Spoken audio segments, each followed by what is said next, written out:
जोहार के सानाम को आर मिट्टी नवा वीडियो रे आपको सगुन दारान पे इंगे रघुनाथ तेहें नहा 8 दिन माने मिड सप्ताह पूरा कना नवा ब्लॉग वीडियो बनाव रे तो ब्लॉग वीडियो बनाव रे मिड सप्ताह भितर रे 71 रेको सेटर कना सब्सक्राइबर और ओना भितर खन किछि माने नेनेलिए बया बहिन को कमेंट लेआ ओना कमेंट रे माने कमेंट पढ़ाव आंजम होचो पे रे तेहें दिन कना तो नवा तेहें दिन रे नवा कमेंट इन पढ़ाव कते आंजम पे कना ओकोय चेत को कमेंट ले तहे ओना रे तेला हुं एमा पे और तेहें प्रथम वीडियो रेकिन कमेंट ले तहे शांति माझी अकिन किन कमेंट ले अड़ी नापाय गे अबिन हो अड़ी साराव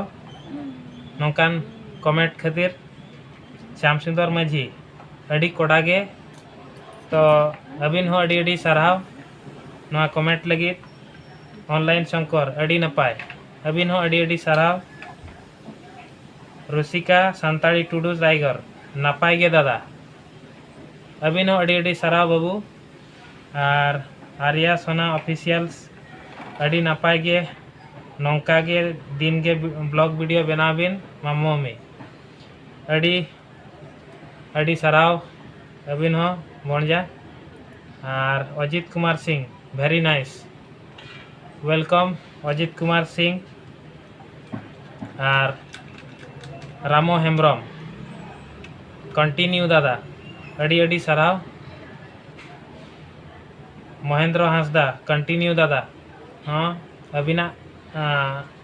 कमेंट हो अड़ी साराव नौका के कंटिन्यू लिन हाँ नवा वीडियो दो किसी समय नाम करते ना लिंक कंटिन्यू तापरे किन कमेंट का बर्षा हेम्ब्रम बर्षेदा तिकिन अड़ी कोड़ा के रघु बाबू अड़ी साराव बर्षेदा अबिना कमेंट हो अलिन मांग सेन वीडियो बनाव लगी दे साराव लिया Raja Marandi keep it up welcome Raja Marandi अबिन हो अबिना माने वैल्यूएबल कमेंट खातिर और मांग सेन अलिन सेनों लगी ते मांग सेन बढ़ाव लगी ते अबिना कमेंट हो अड़ियान मूल्यवान कमेंट करना तो अड़ी सारा अबिन हो प्रदीप सोरेन किन किन कमेंट लिया रजो हिलो सगुन रजो तो दिन मा पलम करना तो सगुन रजो अबिन हो पलम काते रहो जाहो आशाय अलिन अबिन हो भागी तेगे रजो परब बिन मनाव किया श्याम सुंदर तिकिन किन कमेंट लिया आले ले चला से जम दादा निहती आपे हम पे हेज को खान पे जम दाड़े हुनंग और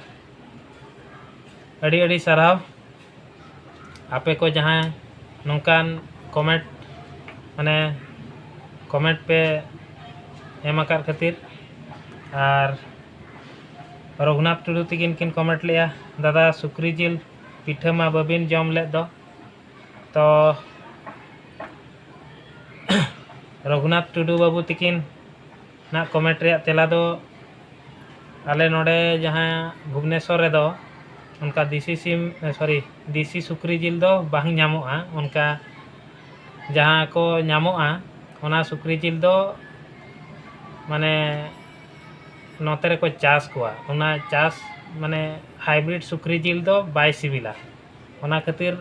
सुक्री जिल को दो बाको अगुले तहे और अलिन हो बलिन तहे कना ओड़ा रे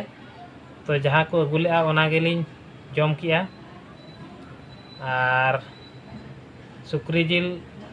पिठे दो ना ओड़ा सेन चलाव लेखान दिसोम सेन चलाव लेखान ना जम हुआ ठीक गया ना जुदी ओड़ा सेन रे सुक्री जिल ले अगुया उन जोखान ना ओना वीडियो बनाव कते देखा बिना ना आ जतो हर पे नेला ना सुक्री जिल पिठा को चे लेका को बनाव ओना को ना ले देखा पे ना तापरे किन कमेंट का ममता मार्डी सगुन रजे परब तिन्यां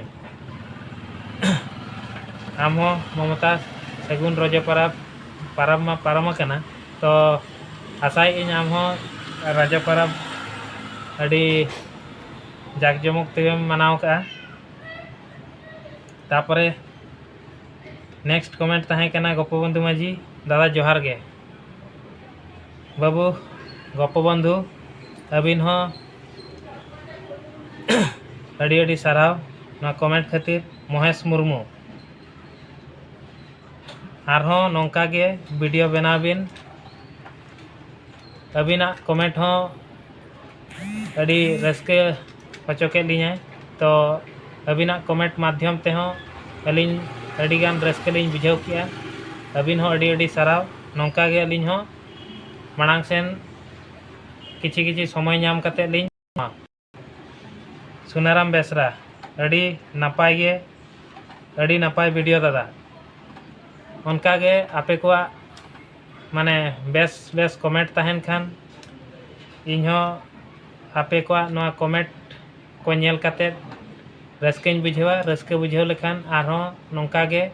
बेस बेस वीडियो बनाव लगी चेष्टाया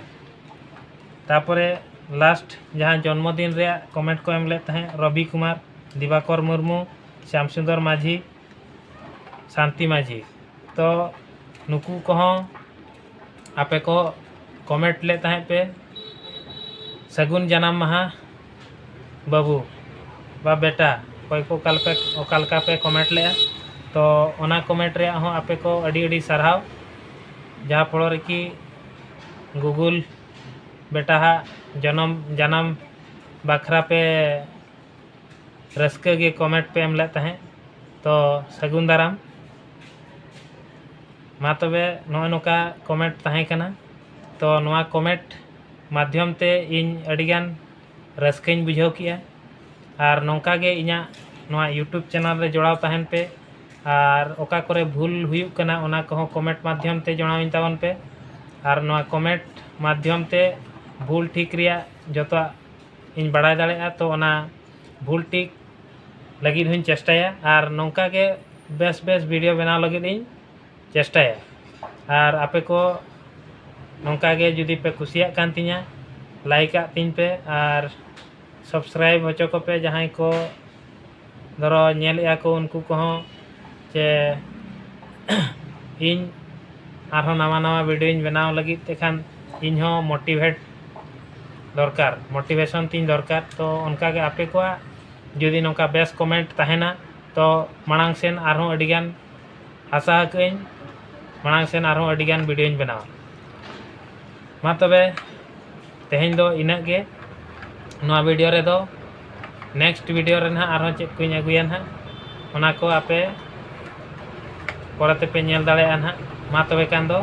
जोहार गे।